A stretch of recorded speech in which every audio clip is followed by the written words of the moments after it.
Amém, graças a Deus, estamos de volta aqui para mais um vídeo.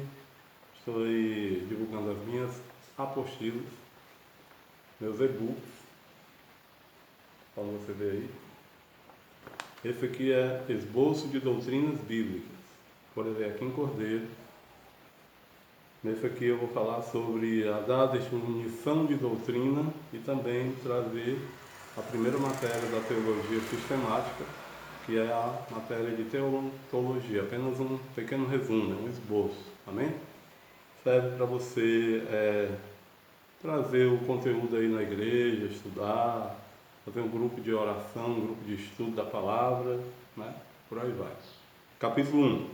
De início, vamos definir o que seja doutrina, para que possamos compreender o foco do que estamos propondo e a falar, e o consequente teor da mensagem que seguirá. Tendo um padrão e um caminho a seguir, sempre será mais fácil o aprendizado. Então, o que é doutrina? Doutrina pode ser definida como um conjunto de crenças sobre Deus, Jesus Cristo, a natureza, a humanidade, instituição e etc. Autoritativos e dignos de aceitação pelos comungantes ou associados. Jesus Cristo menciona a doutrina dos fariseus de origem acadêmica, Mateus 15, versículo 9, Marcos 7, 7. O livro dos Atos dos Apóstolos expõe a doutrina dos apóstolos, Atos 2, 42. A instrução doutrinária nas comunidades cristãs requeria professores com dom e formação doutoral. 1 aos Coríntios 12, versículo 28, 1 Timóteo 5, 17. Estes deveriam ser honrados simplesmente pelo fato de estarem se dedicando ao ensino da palavra de Deus.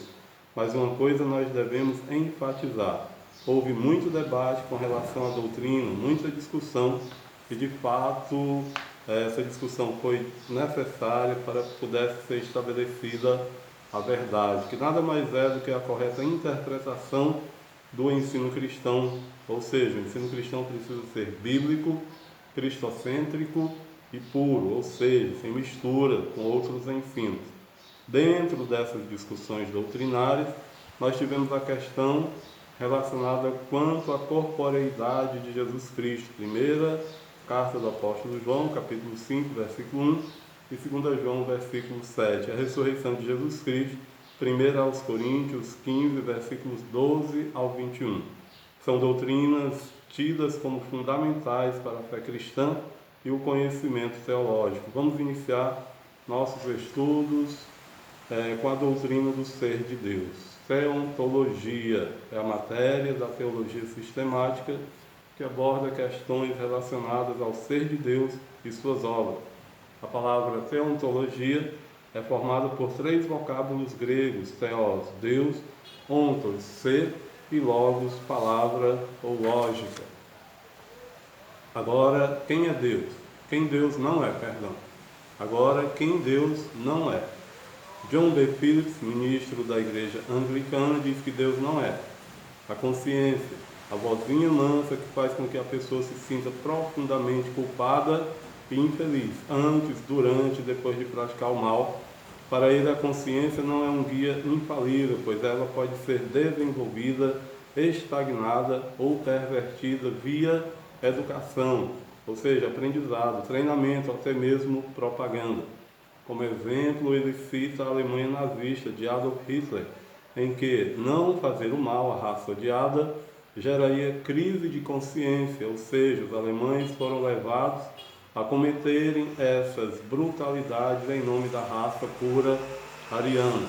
O segundo sentido, ainda de acordo com John, é a crença em Deus Pai de forma limitante, pois trata a paternidade de Deus a partir do homem para com Deus, e não o inverso, a partir de Deus para com o homem. Os pais terrenos seriam melhores se seguissem o modelo de Deus. Por conseguinte, aprendemos pela palavra de Deus que Deus é o Pai perfeito. Outra forma de pensar da humanidade para com Deus é o Deus representado, ora digno de reverência e respeito, ora antiguado, retrógrado e ranzinza, e que o que é pior, creem apenas que Deus não tem contato, Creem alguns que Deus não tem contato com a criação e, consequentemente, não tem domínio sobre ela. Por último, nós temos o Deus perfeição absoluta. Ainda sob a ótica de John B. Phillips, não confunda que Deus não é perfeito, não é isso que ele diz, nem que eu estou enfatizando aqui, mas que ele exige que sejamos perfeitos. Nós não somos perfeitos, somos aperfeiçoados. Portanto, chegamos ao estado de perfeição.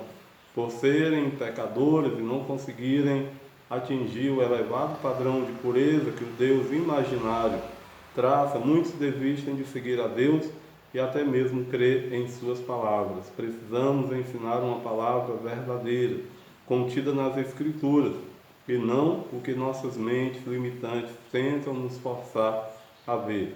Uma outra forma errada de ver Deus é o Deus que faz o ser humano retornar ao conforto e à dependência da infância. Em suma, é somente uma forma de fuga da realidade, dos problemas e das dificuldades.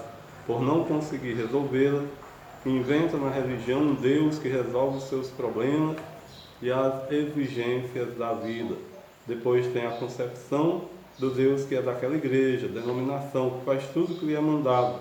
Parece até que ele é o servo e que os homens são os seus senhores. Nessa forma de ver Deus, não existe sofrimento. Eu não nasci para sofrer. Ensinamento totalmente antibíblico. Outra forma de ver Deus vem da assim chamada ficção anticristã, que ensina que Deus não existe, e se ele existe, nós não precisamos dele. Eles ensinam que Deus deve ser ignorado, deturpam a imagem da religião, manipulam a providência divina, esquecem que de tudo o ser humano prestará contas ao seu Criador. Tem ainda a imagem do Deus desapontado, ressentido e frustrado, que perdeu o domínio da criação e de tudo o mais. Bem mais, o que diz a Bíblia sobre Deus? O Deus contido na Bíblia é o Deus que se revela. O processo de revelação veio até mesmo antes da queda, através da criação. Depois da queda, ele continuou se revelando até a sua revelação plena, quando da vinda do nosso Senhor Jesus Cristo, que se fez carne e habitou entre nós, concebido pela Virgem Maria. Para início de conversa, devemos saber que podemos conhecer a Deus, mas por sermos limitados, será um conhecimento limitado também. Não podemos conhecer Deus na sua totalidade. Mas uma coisa é certa, podemos conhecer a Deus verdadeiramente e não somente fatos sobre Ele. O que é revelação? Na teologia, há dois tipos de revelação: a revelação geral e a revelação especial de Deus. A revelação geral pode ser entendida como termo para declarar que Deus revela algo sobre sua natureza divina na ordem criada ou através da criação. Já a revelação especial é aquela que é exteriorizada em especial na história da salvação. A revelação especial ratifica e alicerça a revelação geral. Exemplos de revelações especiais de Deus à humanidade. Jesus e a Bíblia são exemplos de revelações especiais de Deus, confirme em Hebreus capítulo 1, versículo 1 e 2, João capítulo 5, versículo de número 35. Ainda pode ser dito que podemos conhecer a Deus através dos seus nomes bíblicos. Não citarei esses nomes, mas você pode pesquisar sobre eles. Tem muito material disponível na internet, por isso que eu não coloquei aqui. Lembramos também que as Escrituras nos ensinam que Deus pode ser conhecido, amado e servido. Podemos conhecer através dos seus atributos, quer sejam comunicáveis, quer sejam incomunicáveis. Podemos chamar de atributo uma característica ou uma qualidade de alguém. Atributos incomunicáveis de Deus, autoexistência, esses ele não divide com ninguém. Deus existe por si mesmo, confirme Gênesis 1 e 1, Êxodo 3 e 14, Isaías 40, versículo 13. Deus ele é imutável, Deus não muda, confirme em Números 23, 19, Salmos 102, versículo 26 e 27, Malaquias 3 e 6, Tiago 1 e 17. Deus é perfeito, Deus é infinito em seu ser e em sua perfeição. Ele é Espírito imutável, puro e perfeito. Confirme em Jó capítulo 37, versículo 16, Mateus 5,48. Ele não sofre alterações. Hebreus 1 e 12. Deus é eterno. Deuteronômio 33, 27. Isaías 40, versículo 28. Salmos 90, versículo 2. Isaías 57, versículo 15. 1 Timóteo 1 e 17. Números 23 e 19. Deus é onipresente. Deus está em todos os lugares, ao mesmo tempo, está acima das limitações de espaço-tempo. Sendo assim, ele pode assistir à sua criação. Mateus 6, 25 ao 29. Deus é onipotente. Deus é todo-poderoso. Gênesis 17, versículo 1.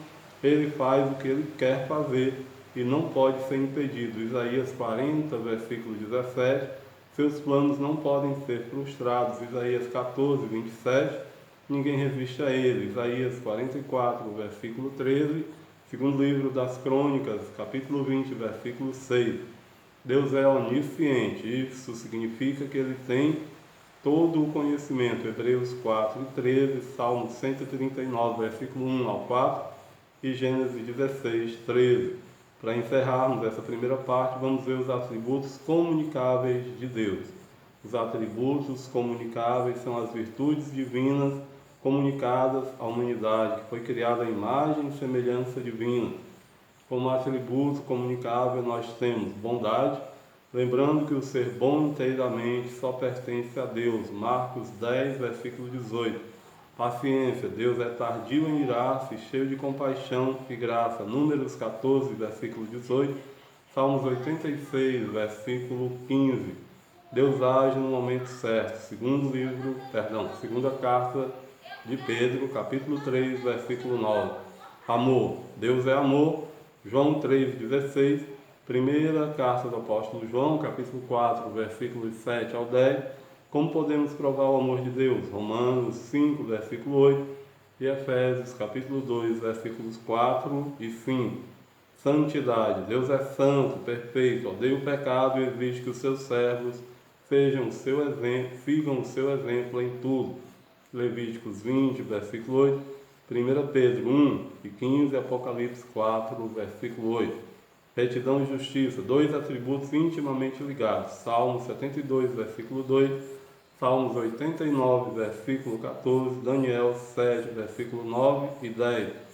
Fidelidade. Deus é fiel e compartilha essa qualidade com o ser humano. Isaías 25, versículo 1. Gênesis 24, versículo 27. Deuteronômio, capítulo 7, versículo 9.